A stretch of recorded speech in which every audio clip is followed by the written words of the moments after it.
Action. Allu Arjun హీరోగా హరీష్ శంకర్ దర్శకత్వంలో దువ్వాల జగన్నాథం అనే చిత్రం తెరకెక్కుతున్న సంగతి తెలిసిందే. అయితే ఈ చిత్రం దిల్ రాజు బ్యానర్ ఓ 25వ సినిమా అత్యంత ప్రతిష్టాత్మకంగా తెరకెక్కిస్తున్నాడు. తాజాగా రీజా ఫస్ట్ లుక్ ని మొన్న రిలీజ్ చేశారు. ఈ చిత్రంలో బన్నీ లుక్ చూస్తుంటే బ్రాహ్మణ వంటగాడిగా కొత్త లుక్ తో అందరినీ ఆకట్టుకున్నాడు. రిలీజ్ అయిన పోస్టర్ కి అనుకున్న విధంగానే మంచి స్పందన రావడంతో ఫుల్ ఖుషీలో ఉన్నారు డీజే టీం.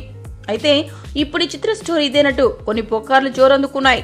ఈ చిత్రంలో బన్నీ 2 పాత్రల్లో నటిస్తున్నాడని, ఓ పాత్ర ఇలా బ్రాహ్మణ వంటవాడిగా కనిపిస్తే రెండో గెటప్ లో మనోడు రహస్య పోలీసుల వ్యవహారాలు చక్కబెడుతుంటాడట. అదర్స్ కథ కూడా ఇంచుమించు ఒకేలా ఉంటుంది. కానీ అక్కడ ఎన్టీఆర్ డ్యూయల్ రోల్, ఇక్కడ మాత్రం బన్నీ ఒక్కడే అటు వంటవాడిగా ఇటు పోలీసుగా ద్విపాత్రాభినయం చేస్తాడన్నమాట. మరి ఈ కథ నిజమో కాదో తెలియాలంటే మరి కొద్ది రోజులు వేచి చూడాల్సిందే.